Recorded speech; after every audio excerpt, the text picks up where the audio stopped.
Hello, my name is Michele, and you're listening to Profit is a Choice. Joining me today on the podcast is Dominique Deraiche with Designer Elite. She is a co-founder of Designer Elite, which provides operations and support for interior designers. Dom and I are going to have an awesome conversation on how to get help, how to determine when we're in overwhelm, and how to ask for support and delegate without dumping, which is another podcast that we've done. And I think you're going to learn a lot and enjoy it. Every day, empowered entrepreneurs are taking ownership of their company financial health and enjoying the rewards of reduced stress and more creativity. With my background as a financial software developer, owner of multiple businesses in the interior design industry, educator, and speaker, I coach women in the interior design industry to increase their profits, regain ownership of their bottom line, and to have fun again in their business. Welcome to Profit is a Choice. Hey, Dom, how are you? Welcome to the podcast. I'm great. Thank you so much for having me. I'm excited. You're welcome. I'm glad to have you here. So, Dom, you and I have worked together, are currently working together, and I know that you also work with a large number of my clients. And I wanted to bring you on today and just have some conversations about you, about your company, what you do, how you support, but also to give those that are listening just an insight on how to work with operations managers and virtual assistants and other people that they may need to, whether hire or 1099, bring in to support their business. As we all know, our businesses are growing and they're so big, it's hard to do everything by ourselves. It really is. And I think we've spoken about COVID kind of ad nauseum in the past couple of years, but it's really opened up the opportunity for virtual workers to insert themselves in a variety of businesses. And there really is a huge need in the interior design industry for virtual support and specialists that can insert themselves into, whichever aspect of a business. So you are a co-founder at Designer Elite, an agency that's focused on helping with designers to be able to do all this operations and VA and just all those additional things. Tell us a little bit about your business journey. What brought you to the point of developing and starting this company? Yes. So I used to work for the federal government, and I've always had the intention and the desire of moving my way into entrepreneurship and working from home. And so that was always my goal. So when I was pregnant with my daughter, I really, started researching and trying to determine how I could make that happen. Also, because I wanted to be home with her and be present with her. So through some mutual connections, I got connected with my business partner, Kelsey. And so I started working with her in her agency. So kind of our parent agency, which is called Elite Ops Support. And the very first client that she assigned to me was an interior designer. And so the niche, or the niche, however you say it, just kind of found me. But I quickly discovered that I really love it. I really love and enjoy inserting myself into businesses, interior design businesses. What's interesting is when I used to work in software development, we did a lot of work with government agencies. And one of the things that is interesting, at least from my experience, and I'm going to guess for yours, you can say if it's not, you can go like, yeah, not my experience. But one of the things is they're very process driven, right? Things are very process driven. And that is what is super important in interior design firms, is being very process driven, understanding a process, working through it. As I was sharing with a client earlier this morning, sometimes it can feel like, for example, it's very hard to say that we're process driven because everything's so custom, and it is custom. But having a process to work within then allows us the freedom to be so creative. And so, like knowing how we're handling email, knowing how we're reaching out to our clients, knowing how we're going to process and give them deliverables, that creates a boundary and it creates ease for us to use all that mental energy to then be creative with the design. So I think that you've probably seen the same thing. Would you say so? Yes, absolutely. Yes, it is. When we have good established processes, right, it takes out the guesswork of how to move forward and allows us to be creative and to focus on that, which is, for interior designers, what you want to be focused on. You don't want to be stressed and bogged down with all the other, minutia of running a business, right? So having clear processes definitely helps with that. So I know that creating operating procedures is something that you guys do all the time, and you and your team are certainly helping people do that. What do you see though, Dom, when they come to you? Let's say that it's the first time they've ever asked for help, delegated, offloaded some work, however we want to say it, thrown up the flag and said, I need some assistance. It's the first time. So everybody's a little nervous. I know what I always hear, and I bet you hear this, is I know I need help, but I don't even know what to give you, or I don't know where to start. I don't know. How do you usually guide somebody? If somebody's listening right now and they're like, yeah, that's me. I need to dip my toe in that water. I know I need help. I know I can't do this all by myself. What's one of the easiest things, or maybe the first things to offload to create margin and bandwidth to think before you create the other list? Yeah. So I always like to start off by asking what your pain points are, or what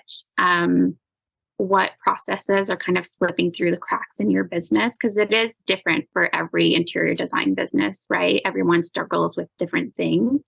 And some of the most common ones are definitely email management, right? Interior designers get so many emails and it gets overwhelming, right? Your email gets bogged down.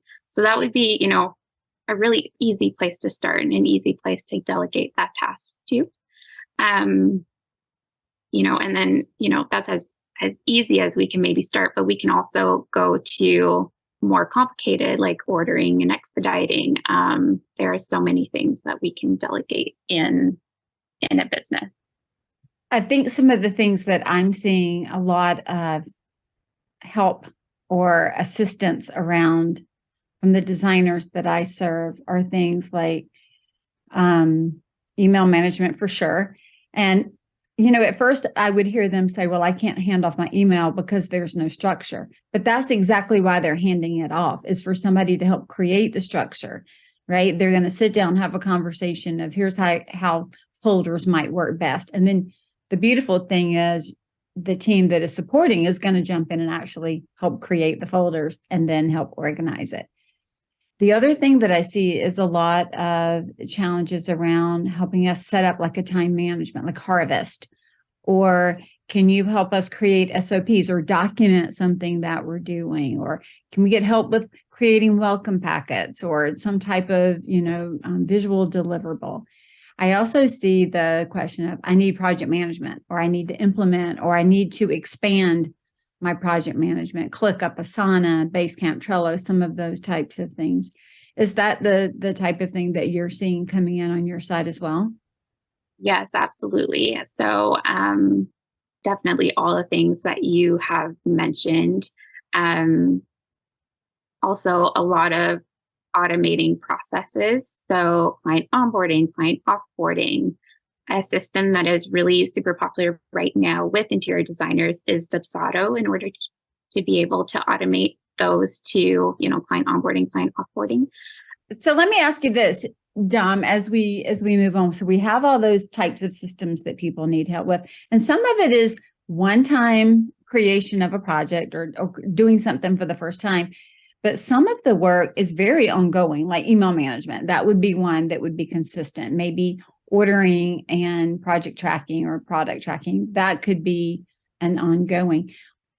How do you know when it's the right time to reach out for help? So if somebody's listening today and they're thinking, how do I know that I need to reach out for help? What are some of the ways that they can look at their business or look at what's happening and make that determination? Yeah, so some of the ways you could determine that you really need to reach out for help is if, you have a huge to-do list, things are just not getting done.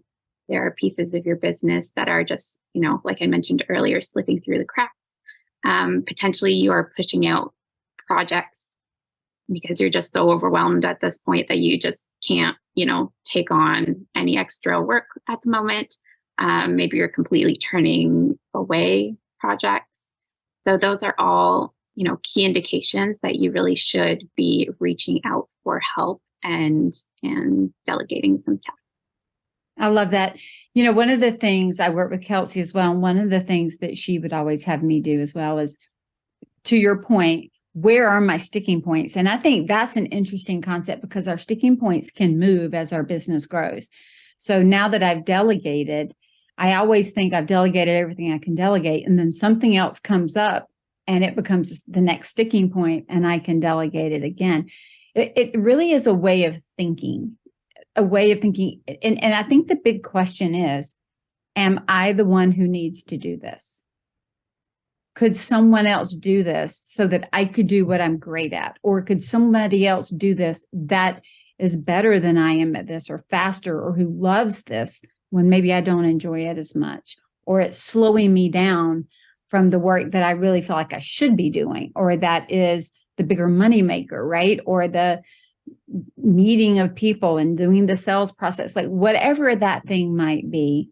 And so it does vary. Let me ask this too, then, Dom, how do you have any suggestions for people that are thinking, so should I hire internally or should I get virtual help? I know we've done quite a few podcasts on virtual help, going through an agency, not using an agency, direct hires. Like there's so many ways that we can get help.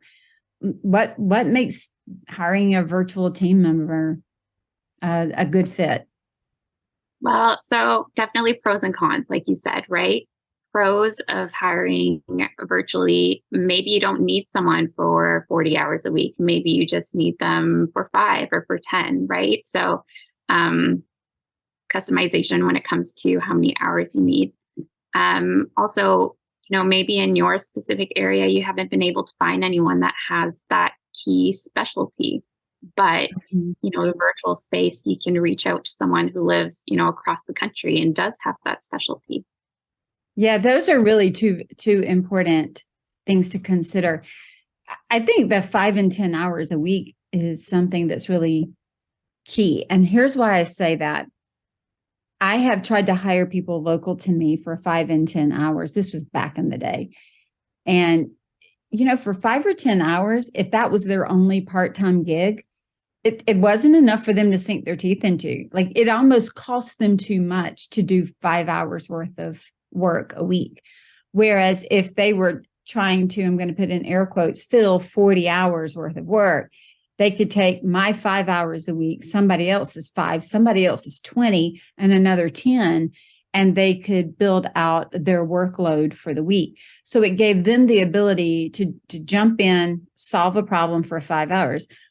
I had somebody one time that I hired, and after a while she said to me, I'd rather do the dishes and get my kitchen clean than to spend those 5 hours, because those 5 hours weren't making enough money in and of themselves. She felt worse waking up with a dirty kitchen. Like that was hard for me at the time to hear, but now I understand. And so anytime that I would say the timing of what we need is less than full time, virtual can be considered. I've also loved it. Your other point of being able to find talent. I can find talent across the country. I've worked with people all over the country, even outside of the country, that provided expertise for me that I could not find locally to come in. And so that has been great. Sometimes it's also faster. Like if I'm certainly waiting on somebody to come into or out of my office, that's going to slow things down. So being able to just immediately hop online and do it has been really, really, really great. So how do we create a plan? How should people create a plan before they get overwhelmed? So we've talked about reaching out when you're at a breaking point or when too much is going on, but how can they start for those that are listening, thinking, number one, how can I be aware of when it's coming if it hasn't yet? And how do I start planning in advance for that? So I think a good starting point, and I actually talk about this with a lot of the interior designers that I work with, is, pipelining. I call it pipelining projects, like, looking ahead and determining what projects are going to be in what phase of the process at the same time, or just looking in the future. So if you can determine that, I'm going to have 5 projects all in the project management phase at the same time, I know that I'm going to be overwhelmed in May, right? So if you can look ahead and determine that, you're going to be overwhelmed at a certain point in time with, your projects, then now would be a good time to start delegating tasks so that you can protect yourself in the future. So Dom, if somebody is looking to bring on someone new, right? So as a VA, operations, whatever, what are some of the considerations that they should take into account before they do that? Definitely what their specialty needs to be, right? Because not everyone has the same skill set and not everyone is going to be able to accomplish the same task that you want to delegate. So that would be my first, the first consideration that you need to make is determining what the skill needs to be. And then if we move in even further than that, right, once we find someone that we want to delegate to, do we have the resources in place for them to be able to successfully do that task, right? So that can be SOPs, it can be training videos, any of those types of resources to support that team member. And then if we, again, just keep going, do you personally have the time to delegate and assist that person and support that person? So when we're delegating tasks on the front end, it's very, labor intensive, kind of heavy. A team member initially is going to have a lot of questions, right? And are going to need a lot of support. But the payoff is long term once they know what the process is and they learn the task. Then you can step back and know that the task is getting done and get that off of your plate. That brings up a good point in that I think sometimes people will say, well, I've tried delegating and it didn't work. Or I tried hiring somebody for a VA operations and it didn't work. And I've said that myself in the past, right? And from my experience, the reason that it doesn't work is because we weren't prepared to make it work. And Right. so, right, which I think is what you're alluding to as well. So some of the ways that I see us preparing to make it work, and you can throw in some as well, if I miss any, but I think it's trying to have an idea of what it is we think we need. I love how you made a comment about really thinking about the level of person. The more junior person we bring in, the longer it's probably going to take them to figure it out and learn it. The more skilled they are, the faster. But we also are going to pay more for that skill. So Right. really trying to stay on top of the fact that if you want a super skilled person, you're going to pay a super skilled level. You don't get a senior designer at a junior designer rate, or you're not going to get a senior project manager or operations manager for, $15 an hour. That's an entry level rate. Like, it's just not even going to be the same. So being very clear on what that need is. But I also think the reason that we sometimes say that it didn't work is because we didn't have those training videos. We didn't have operating procedures. We didn't give somebody time to actually learn the job. For whatever reason, I have seen people hire virtually and expect them to pick it up faster than somebody who was standing in their office space. And that's an unfair expectation on that role, right? And so I can see you shaking your head like, yeah. So a lot of it really comes down to, are we giving it time to succeed? Another one I heard is, well, I could do it faster. Yeah, you probably could, but you don't have time to do it faster.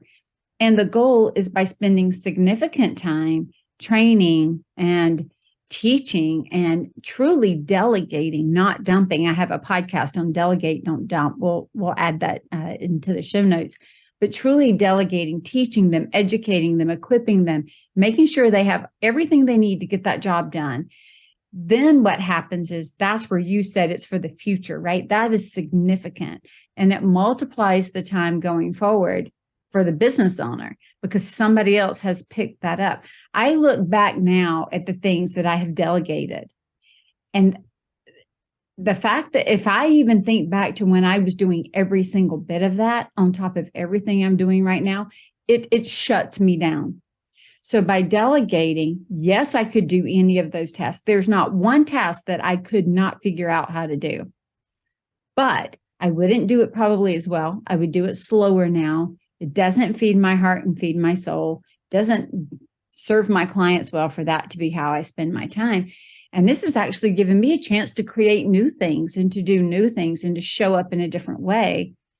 And so we really have to be willing to take the time to be able to train well. I think it goes back to what you said, do it before you get overwhelmed. So as we are looking to consider bringing somebody on in our firm to shore up some of these, is there anything else that you can think of, Dom, that we haven't touched on and covered that could make this a successful process? Are there any expectations that we need to have as business owners? I'll throw out one more just as you're thinking about that. And I think that is sometimes the first person's not always the right fit. So don't think that, or I tried it one time, therefore it didn't work. I do think that sometimes we have to find the right fit, just like if we were hiring in our business. But what are some other expectations? Go ahead. Yeah, no, definitely what you just mentioned there is super important. Sometimes it's not that the person that you're delegating to doesn't have the skills, the knowledge. Sometimes it's purely just a personality conflict that has happened too. If you don't, love working with that person or love their personality, it might end up being even more stressful than just doing the task yourself, right? So the subject of delegation is really, there are multiple levels and multiple pieces to it. Mm-hmm. It's not easy, and it's not easy because of all of these things that we need to take into consideration at the very same time. And often we're trying to do it when we're overwhelmed, which just adds another level to it. But when we do it and we get it right, it's truly amazing. It's amazing for us as the business owners to kind of take our hands off that piece in part, to trust somebody else with it, the right somebody who's going to get the work done and do it as well, if not better, than we could do it. I mean, I've hired some things out. It is such a higher level product than I could do on my own. It's just amazing, right? I work with so many different contractors and 1099s and just, oh my gosh, the group is large, and each person I'm hiring is working in their area of expertise. That is so important to me. I mentioned that even when we built Matrique. I have about 11 people on that team, and every one of them does what they do because they love it, right? I don't have somebody doing the quality assurance testing who would rather be coding. I have a quality assurance tester doing all the quality assurance testing. So just people working in the pieces and parts that they love, supporting the business owner to do the piece and parts that they love. When you get it right, it's magical. Right. And I think some interior designers come to us or come to me with the expectation that they can just hire one person.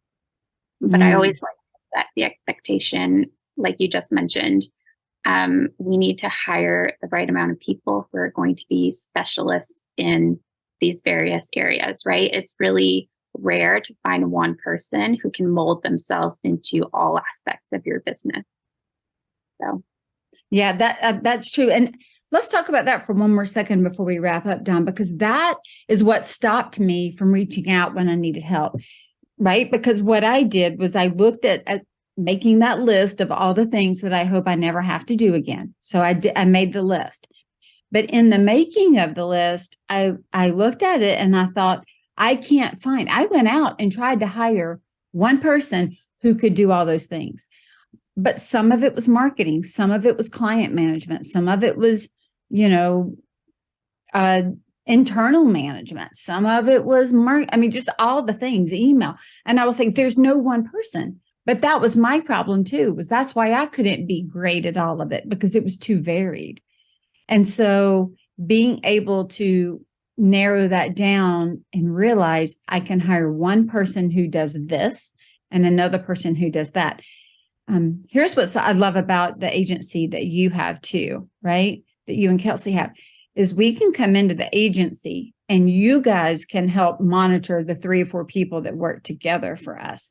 Because what was difficult for me was I didn't want to have to manage 4 more people to get something done. I wanted to work with one person and let them help me manage to get the other things done with the other resources. And so just knowing, like if you were to hire somebody internally for that one role, you'd have to hire 4 people to really get that done. That's the beautiful thing about the model that you have that serves the interior design industry is, we can come here and hire you, work with your firm, and then know that as an agency, you've got people that specialize in social media, people that specialize in, copywriting, people that specialize in operations and email management and all the things. And so we're able to get a more holistic support system than just the one person. Yes. And our goal as an agency is really to prevent the overwhelm with business owners, with interior designers. So what we love to do is giving you, like you just mentioned, a point person, a point contact. And they're the ones that are going to take charge and relay that information to the appropriate team members that are taking care of, XYZ process in your business.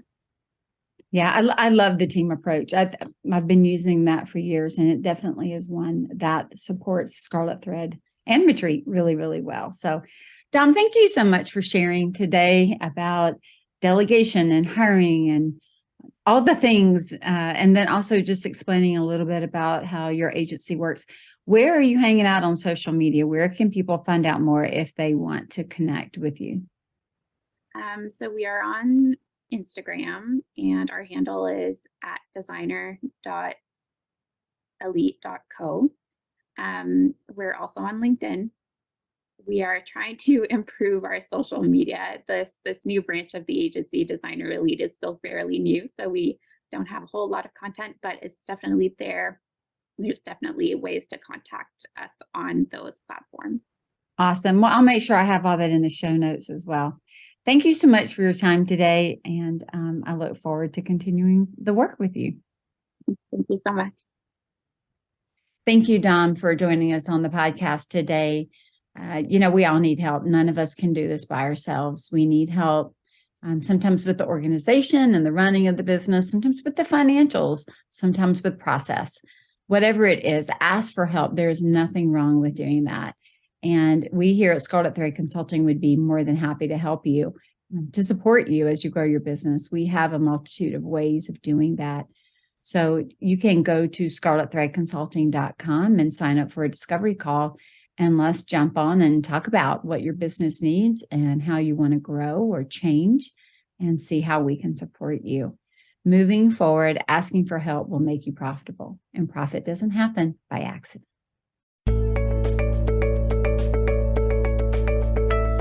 Profit is a Choice is proud to be part of the designnetwork.org, where you can discover more design media reaching creative listeners. Thanks for listening, and stay creative and business minded.